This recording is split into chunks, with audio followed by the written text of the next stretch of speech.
ಮಹಾಭಾರತ ಯುದ್ಧದ ಅಂತಿಮ ಹಂತದಲ್ಲಿ ಒಂದು ಅನಿರೀಕ್ಷಿತವಾದ ಘಟನೆ ನಡೆಯುತ್ತದೆ. ಅದೇನೆಂದರೆ ದುರ್ಯೋಧನ ರಣಕ್ಷೇತ್ರದಿಂದ ಕಣ್ಮರೆಯಾಗಿ ಹೋಗುವುದು. ಅವತ್ತು ಯುದ್ಧ ಪ್ರಾರಂಭವಾಗಿ 18ನೆಯ ದಿನ. ಭೀಮ ದುರ್ಯೋಧನರ ಮಧ್ಯೆ ತೀವ್ರವಾದ ಗದಾ ಯುದ್ಧ ನಡೆಯುತ್ತಿತ್ತು. ಭೀಮನ ಗದಾ ಪ್ರಹಾರ ತಡೆಯಲಾರದೆ ದುರ್ಯೋಧನ ತಪ್ಪಿಸಿಕೊಂಡು ರಣರಂಗದಿಂದ ಓಡಿ ಹೋಗುತ್ತಾನೆ. ಯುದ್ಧಾರಂಭ ಕಾಲದಲ್ಲಿ ದುರ್ಯೋಧನನಲ್ಲಿ 11 ಅಕ್ಷೋಹಿಣಿ ಸೇನೆ ಮತ್ತು ಪಾಂಡವರಲ್ಲಿ 7 ಅಕ್ಷೋಹಿಣಿ ಸೇನೆ ಇತ್ತು. ಯುದ್ಧ ಮುಗಿಯುವ ಅಂತಿಮ ಹಂತಕ್ಕೆ ಬರುವಾಗ ಕೌರವನಲ್ಲಿ ಒಂದಷ್ಟು ಜನ ಸೈನಿಕರು, ಕೇವಲ ಬೆರಳೆಣಿಕೆಯಷ್ಟು ಮಂದಿ ವೀರರು ಮಾತ್ರ ಉಳಿದಿದ್ದರು. ಕೃತವರ್ಮ, ಅಶ್ವತ್ಥಾಮ, ಕೃಪಾಚಾರ್ಯ ಮೊದಲಾದವರು. ಕೌರವ ಯುದ್ಧ ಕ್ಷೇತ್ರದಿಂದ ಕಣ್ಮರೆಯಾದ ತಕ್ಷಣ ಇತ್ತ ಹಸ್ತಿನಾಪುರದಲ್ಲಿ ಪರಿಸ್ಥಿತಿ ಬೇರೆಯಾಗಿರುತ್ತದೆ. ಅಲ್ಲಿ ಸಂಜಯ ಧೃತರಾಷ್ಟ್ರನಿಗೆ ಕುರುಕ್ಷೇತ್ರ ಯುದ್ಧದಲ್ಲಿ ನಡೆಯುತ್ತಿದ್ದ ವಿದ್ಯಮಾನಗಳನ್ನು ತಿಳಿಸುತ್ತಾ ಇದ್ದ.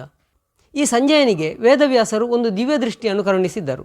ಅದೇನೆಂದರೆ, ಕುರುಕ್ಷೇತ್ರ ಯುದ್ಧ ನಡೆಯುವಷ್ಟು ದಿನ ಹಸ್ತಿನಾಪುರದ ಅರಮನೆಯಲ್ಲಿಯೇ ಕುಳಿತುಕೊಂಡು ಯುದ್ಧದಲ್ಲಿ ಏನೇನು ನಡೆಯುತ್ತದೆ ಎಂಬುದನ್ನು ಅಲ್ಲಿಂದಲೇ ಕಾಣಬಲ್ಲಂತಹ ದಿವ್ಯ ದೃಷ್ಟಿ.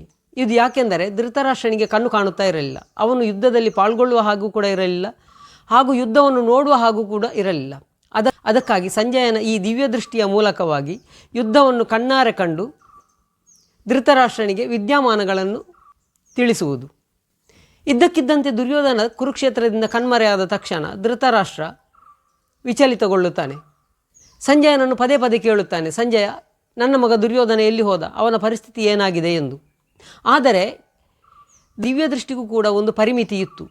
ಅದು ಕೇವಲ ಯುದ್ಧ ಮುಗಿಯುವಷ್ಟು ದಿನ ಮಾತ್ರವಲ್ಲದೆ ಕುರುಕ್ಷೇತ್ರದ ಪರಿಮಿತಿಯೊಳಗೆ ಮಾತ್ರ ಆತನಿಗೆ ಕಾಣುತ್ತಿತ್ತು. ಒಂದು ವೇಳೆ ಕುರುಕ್ಷೇತ್ರದ ಪರಿಮಿತಿಯಿಂದ ದುರ್ಯೋಧನ ಹೊರಗೆ ಹೋದರೆ ಅವನಿಗೆ ಅದು ಕಾಣುತ್ತಾ ಇರಲಿಲ್ಲ.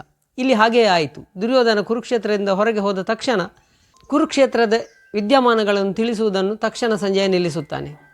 ತಕ್ಷಣ ಧೃತರಾಷ್ಟ್ರ ಸಂಜಯನಿಗೆ ದುರ್ಯೋಧನ ಏನಾದ ಎಂಬುದನ್ನು ಸ್ವತಃ ಯುದ್ಧರಂಗಕ್ಕೆ ಹೋಗಿ ತಿಳಿದುಕೊಂಡು ಬಾ ಎಂದು ಆಜ್ಞಾಪಿಸುತ್ತಾನೆ. ಸ್ನೇಹಿತರೆ, ಈ ಕತೆ ತುಂಬ ಇಂಟ್ರೆಸ್ಟ್ ಆಗಿದೆ. ಆದ್ದರಿಂದ ಕತೆ ಮುಂದುವರಿಸುವ ಮುನ್ನ ಒಂದು ವಿನಂತಿ.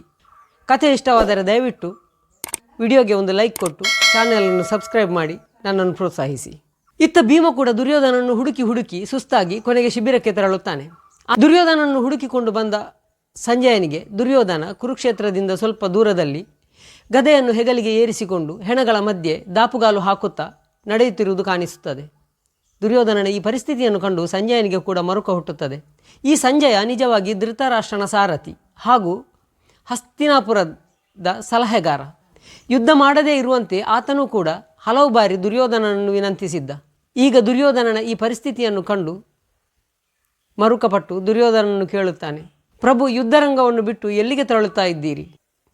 ತನ್ನ ಪರಿಸ್ಥಿತಿಯನ್ನು ತಾನೇ ನೆನೆದುಕೊಂಡು ಮರುಕಪಡುತ್ತಾ ದುರ್ಯೋಧನ ಕೂಡ ಉತ್ತರಿಸುತ್ತಾನೆ, ಸಂಜಯ, ನಾನು ಎಷ್ಟು ಮಾಡಿದರೇನು?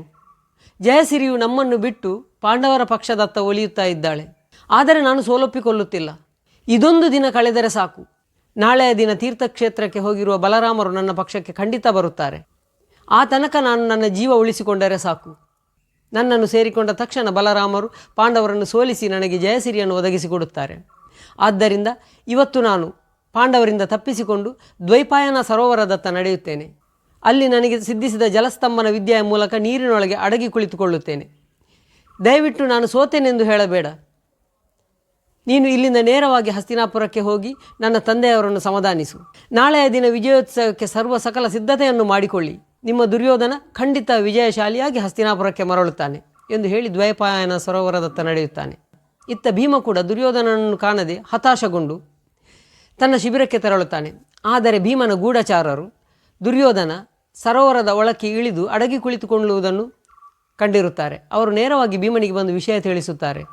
ಇನ್ನೇನು ತಮಗೆ ಒಲಿಯಬೇಕಿದ್ದ ಜಯಸಿರಿ ಕೈ ತಪ್ಪಿಸಿಕೊಂಡಳು ಎಂದು ಹತಾಶನಾಗಿದ್ದ ಭೀಮ ತಕ್ಷಣ ಎದ್ದು ಹುಂಕರಿಸುತ್ತಾನೆ. ಈ ತಕ್ಷಣವೇ ಹೋಗಿ ದುರ್ಯೋಧನನ್ನು ನೀರಿನಿಂದ ಹೊರಗೆ ಎಳೆದು ಕೊಲ್ಲುತ್ತೇನೆ ಎಂದು ಅಬ್ಬರಿಸುತ್ತಾನೆ. ಆದರೆ ಧರ್ಮರಾಯ ಸಮಾಧಾನ ಮಾಡುತ್ತಾನೆ. ತಮ್ಮ, ಎಷ್ಟಾದರೂ ಯುದ್ಧದಿಂದ ವಿಮುಖನಾಗಿ ಹೇಡಿಯಾಗಿ ಓಡಿ ಹೋದವನು ದುರ್ಯೋಧನ. ಹೇಡಿಯಾಗಿ ಓಡಿ ಹೋದವರನ್ನು ಬೆನ್ನಟ್ಟಿ ಕೊಲ್ಲುವುದು ನಿಜವಾಗಿ ಧರ್ಮಸಮ್ಮತವಲ್ಲ.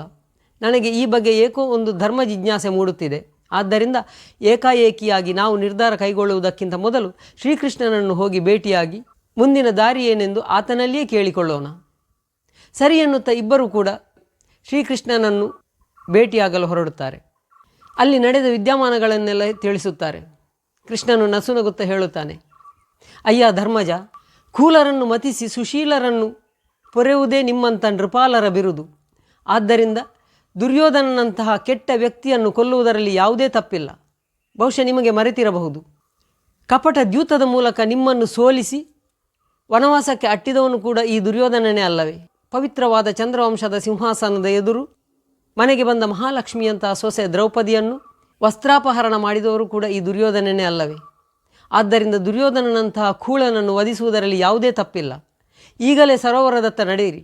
ದುರ್ಯೋಧನನನ್ನು ನೀರಿನಿಂದ ಹೊರಗೆ ಬರುವಂತೆ ಕರೆಯೋಣ. ಬಂದ ತಕ್ಷಣ ಯುದ್ಧ ಮಾಡಿ ಅವನನ್ನು ಸೋಲಿಸೋಣ ಎಂದು ಹೇಳುತ್ತಾರೆ. ಅಲ್ಲಿಂದ ಎಲ್ಲರೂ ದ್ವೈಪಾಯನ ಸರೋವರದತ್ತ ನಡೆಯುತ್ತಾರೆ. ದುರ್ಯೋಧನನನ್ನು ನೀರಿನಿಂದ ಹೊರಗೆ ಬರುವಂತೆ ಕರೆಯುತ್ತಾರೆ. ಆದರೆ ಇವರ ಯಾರ ಮಾತಿಗೂ ದುರ್ಯೋಧನ ಸೊಪ್ಪು ಹಾಕುವುದಿಲ್ಲ. ಭೀಮ ಕಟುವಾದ ಮಾತುಗಳಿಂದ ದುರ್ಯೋಧನನನ್ನು ನಿಂದಿಸುತ್ತಾನೆ. ಆಗ ಸಿಟ್ಟಿಗೆದ್ದ ದುರ್ಯೋಧನ ತನ್ನ ಜಲಸ್ತಂಭನ ವಿದ್ಯೆಯನ್ನು ಮರೆತು ನೀರಿನಿಂದ ಹೊರಬರುತ್ತಾನೆ. ಇಬ್ಬರಲ್ಲಿ ಕೂಡ ವಾಗ್ಯುದ್ಧ ನಡೆದು ಕೊನೆಗೆ ಗದಾಯುದ್ಧ ಪ್ರಾರಂಭವಾಗುತ್ತದೆ. ಆಗ ಅಲ್ಲಿಗೆ ಬಲರಾಮ ದೇವರು ಬರುತ್ತಾರೆ. ದುರ್ಯೋಧನನ ಪಾಲಯದಲ್ಲಿ ಕೇವಲ ದುರ್ಯೋಧನ ಒಬ್ಬನೇ ಉಳಿದು ಪಾಂಡವರಲ್ಲಿ ಎಲ್ಲ 5 ಕೂಡ ಬದುಕಿರುವುದನ್ನು ಕಂಡು ಬಲರಾಮನಿಗೆ ಕೂಡ ಸಿಟ್ಟು ಬರುತ್ತದೆ. ಇದಕ್ಕೆಲ್ಲ ಕಾರಣ ಶ್ರೀಕೃಷ್ಣನ ಕುಟಿಲತನವೇ ಎಂದು ಕೃಷ್ಣನನ್ನು ನಿಂದಿಸುತ್ತಾರೆ. ಆದರೆ ಕೃಷ್ಣ, ಇದು ನನ್ನ ಕುಟಿಲತನವಲ್ಲ, ದುರ್ಯೋಧನ ಅವನು ಮಾಡಿದ ತಪ್ಪಿಗೆ ಸರಿಯಾದ ಶಿಕ್ಷೆಯನ್ನು ಅನುಭವಿಸ್ತಾ ಇದ್ದಾನೆ ಎಂದು ವಿವರಿಸುತ್ತಾರೆ. ನಂತರ ಗದಾಯುದ್ಧ ಪ್ರಾರಂಭವಾಗುತ್ತದೆ. ಗದಾಯುದ್ಧದ ನಿಯಮವನ್ನು ಬಲರಾಮದೇವರು ಇಬ್ಬರಿಗೂ ತಿಳಿಸುತ್ತಾರೆ. ಕಂಠದಿಂದ ಮೇಲ್ಗಡೆ ಹಾಗೂ ಸೊಂಟದಿಂದ ಕೆಳಗೆ ಯಾರೂ ಕೂಡ ಗದಾಪ್ರಹಾರ ಮಾಡಬಾರದೆಂದು ತಿಳಿಸುತ್ತಾರೆ. ಅದರಂತೆ ಯುದ್ಧ ಮುಂದುವರಿಯುತ್ತದೆ. ಆದರೆ ನಿಯಮವನ್ನು ಮೀರಿ ದುರ್ಯೋಧನ ಭೀಮನ ಶಿರಕ್ಕೆ ಹೊಡೆಯುತ್ತಾನೆ. ತಕ್ಷಣ ಮೂರ್ಛೆ ತಪ್ಪಿ ಭೀಮ ಕೆಳಗೆ ಬೀಳುತ್ತಾನೆ. ಭೀಮ ಸತ್ತು ಹೋದನೆಂದು ಅಬ್ಬರಿಸುತ್ತಾನೆ. ಪಾಂಡವರನ್ನು ಮೂದಲಿಸುತ್ತಾನೆ. ಜೊತೆಗೆ ಕೃಷ್ಣನನ್ನು ಕೂಡ ಮೂದಲಿಸುತ್ತಾನೆ. ಏನಾಯಿತು ಕೃಷ್ಣ, ನಿನ್ನ ಪ್ರತಿಜ್ಞೆ? ಮಮ ಪ್ರಾಣಾಹಿ ಪಾಂಡವ ಎಂದು ನೀನು ಪ್ರತಿಜ್ಞೆ ಮಾಡಿರುವೆಯಲ್ಲ, ಈಗ ಪಾಂಡವರಲ್ಲಿ ಒಬ್ಬ ಸತ್ತು ಹೋಗಿದ್ದಾನೆ, ಎಲ್ಲಿ ಹೋಯಿತು ನಿನ್ನ ಪ್ರತಿಜ್ಞೆ ಎಂದು ಮೂದಲಿಸುತ್ತಾನೆ. ತಕ್ಷಣ ಕೃಷ್ಣದೇವರು ಭೀಮನ ಶರೀರದ ಮೇಲೆ ಕೈಯಾಡಿಸುತ್ತಾರೆ.